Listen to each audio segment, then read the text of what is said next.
My business has made over $1 million in sales from a relatively small audience, less than 5,000 people, all because of this one core principle. If you focus on being in demand, the money and the things will follow. It took me so freaking long to figure this out. For years, I was chasing the elusive 100K months, the better life, the sense of security and freedom. And I spent 11 years and right around $500,000 in education, personal development, mentors, courses, masterminds, things like that. All to realize this one truth. I believe that you can have anything and everything that you want when you integrate these principles that I'm going to unpack here in today's video into your life and into your business. At least it has been true for me. And I believe that if I can do it, that you can do it too. You can have the money that you want in the bank. You can have the lifestyle that you crave. You can have the impact that you desire.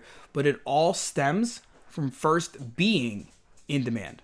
Being in demand means that you are sought after. You are the in-demand coach, whether that is a small audience. It could be, an audience of 1,000 people, but you are in demand. And I'm going to walk you through some of the things that I have done over the last few years to be able to successfully monetize an audience and be successfully sought after within my niches over the years. The first thing that I want you to realize is, and I wrote this post the other day on my social media, I'll share the link below. It got really, really good feedback. I said in there, being in demand means that many clients want your product or service. Here's an example that I broke down. Let's say that you have an audience of 2,000 people.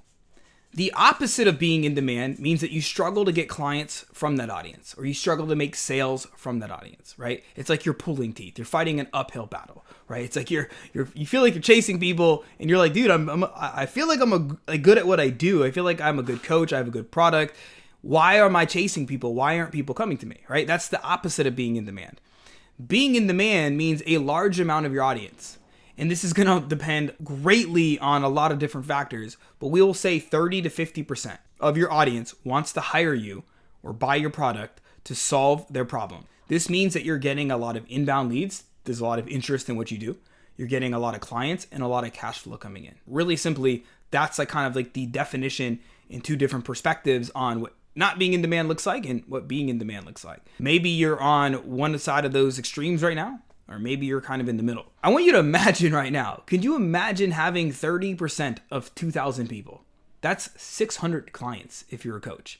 600 clients. Can you imagine even intaking 600 clients? Like, that's a lot. I want you to take this into account, because the secret here that has allowed me to be able to generate so much revenue and to sign up now hundreds and hundreds and hundreds of clients. In fact, if I use the whole 11 years, which is probably not fair to assess, but we've signed up thousands and thousands and thousands of clients into our programs. This is the secret. To become in demand, I'm going to break down 3 core things that I have done. And if I was building a Lego and they were like, you can have 3 bags to build this Lego upon, like these would be like the 3 like major bags that I would build. The first thing is you need to have an in-demand mindset. You need to have an in-demand mindset. And so I want you to repeat after me. Like try this out at home. Repeat after me. Say, I am in high demand. Say it. I am in high demand.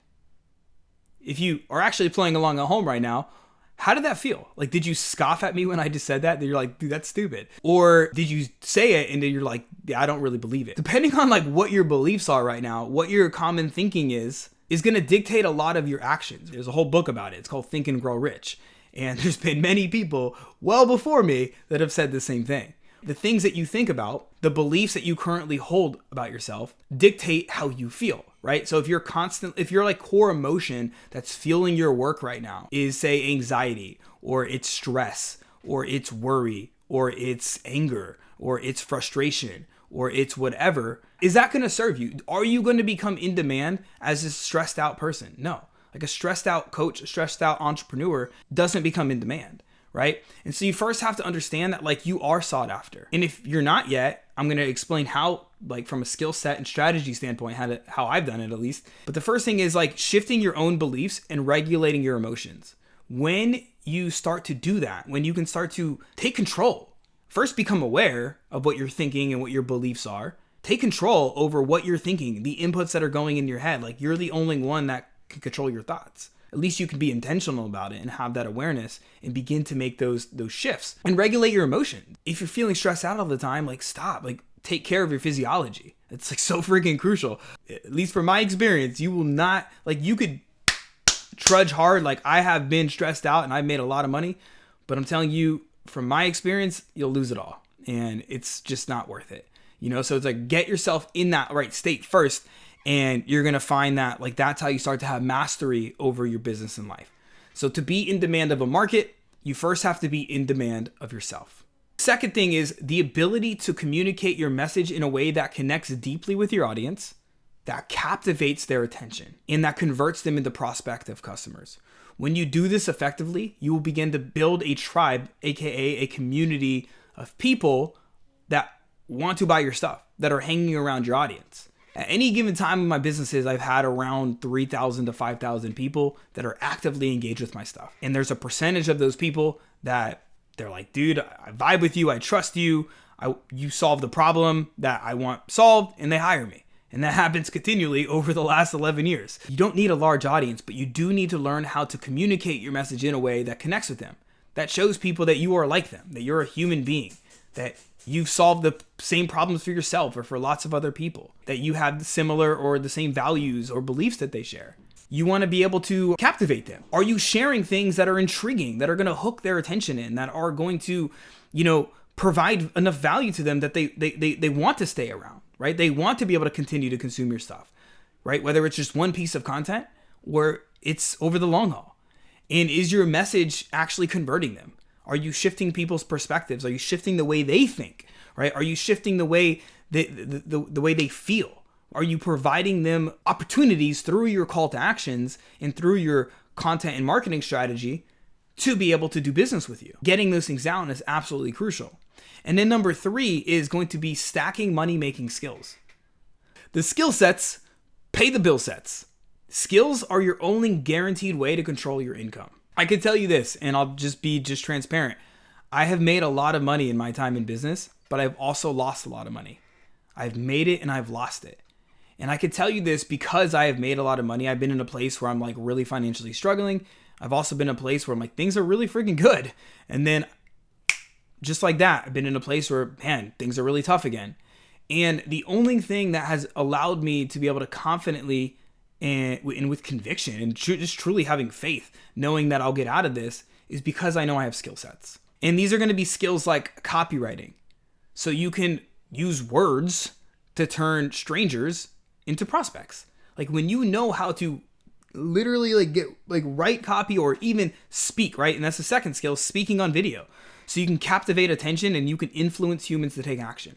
Like copywriting and speaking on video are two absolutely fundamental, crucial skills that if you really take the time to learn them. And I teach this inside the In-Demand Coach program. This is like we have a major section on copywriting and speaking on video. Like this is an absolutely crucial skill. It's allowed me to really grow. And then another skill is like high ticket sales. You could control your income and you'll never have to worry about money again when you know how to sell expensive stuff.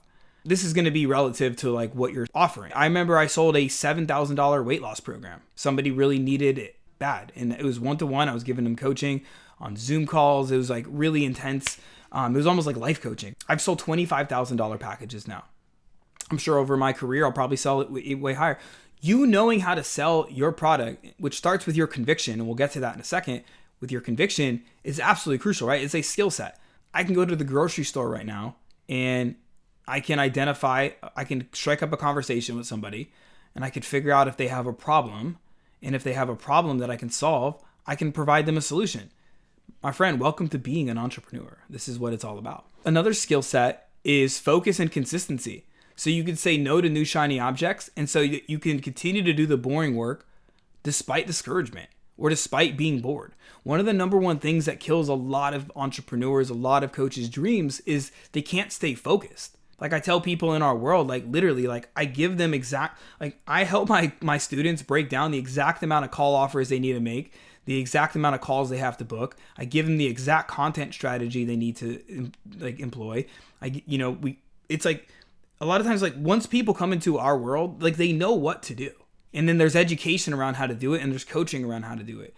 A lot of times when people can't succeed, it's because they can't stay focused or they get discouraged, right? Maybe because business is hard. It's not easy. It's not sunshine and rainbows, right? It can be fun, right? And it can get easy the better you get it, the better you stack your skills. The thing that separates people that succeed versus that don't succeed is that they'll still stay consistent and they'll still stay focused despite being discouraged, despite having these other opportunities. And going back to point number 1 and point number 2 is they work on their regulating their emotions and they work on learning how to communicate their message better as they're stacking these skills. Another skill set that's been super helpful for me is delegation and leadership. So you can offload low leverage tasks and you can buy back freaking hours and hours of your time. And when you're first starting out, maybe you're buying back 1 hour a day, or 5 hours a week. Heck, that's something, right? Especially things that you can't stay consistent with, like growing your audience, administrative tasks, things like that, right? There's lots of things, right? And then there's like systems. So as you get good at the systems, right, to become in demand, partly is to create predictability. And part of creating predictability is installing the right systems, right? And so when you learn the skills, you can then apply processes to them. And there's like systems like lead gen systems, right? So you can constantly fill your pipeline with qualified eyeballs, right? There's content systems, so you can predictably turn those eyeballs into inbound DMs, people reaching out to you, right? Interest in your stuff. You've got lead nurture systems, so you can predictably book calls with leads you already have versus going on a list and letting them rot and die. Right? Being really efficient with leads and nurturing them and having an actual strategy for it is key. And by the way, we teach all of these systems and I help install these systems in people's businesses. I help them do it inside of our in-demand coach community. You got like things like sales systems, right? So you can predictably turn prospects into customers. You got fulfillment systems, right? So you can get people results consistently over time, right? You've got retention systems, so you can continue to help people get better and better results while you're growing your monthly recurring revenue. Because a little side note, like most of my income comes in from recurring revenue. Like I just constantly try to make our product better. I serve our clients at the highest level I possibly can. And go figure, we have a really high retention rate. I don't know what the exact number is at this point, but I think it's like 90 or 95%, And so when you combine a powerful mindset, a message, and these money-making skills together, you will be in demand. You will have all of the money, the clients, and the freedom. All of that stuff will follow. You see what I'm saying? And then like the glue and the kind of accountability that keeps all of this stuff together is you tracking this stuff. If you track this stuff, it's like any great athlete of all time, from like Jordan, Michael Phelps, to, you just name it. Like name like a very high level athlete. They're constantly tracking their stuff. They're reviewing their game tapes. Their standards are high, right? So they do the work consistently day in and day out, and then they track what they do and they see, how can I improve upon it? How can I get better? How can I hold myself to a higher standard, right? And so when you track, and I can tell you this from like with conviction, like the thing that's helped me grow the quickest is tracking my KPIs, I even track my mindset routine. I make sure that I'm like taking care of my physiology, right? I'm tracking all of this stuff so I can see like all of it. Like I can see, how's my content? I'm not just like hoping that it works. I like track it and then I tweak it. And all of the most successful students that I've ever coached, they all do this. They all do this to a T. So my friend, hopefully this helps. So the key principle here that again took me 11 years and lots of money in personal development and education and all this stuff, that if you focus on being in demand, all of the money, all of the things that you want will follow suit if you focus on that. And that comes down to your mindset, having an in-demand mindset, being able to communicate your message in a way that connects with people, captivates them and converts them, and stacking money-making skills. When you do that, anything you want is possible for you. I hope this video helps. Make sure you click subscribe if you found this helpful, and leave a comment below. I would love to know what your number one takeaway was today. If you're listening on the podcast, just shoot me a message and let me know what your number one takeaway was today. As always, remember your message matters now more than it ever has before. Don't be afraid to speak it. Be seen, be heard, and be impactful.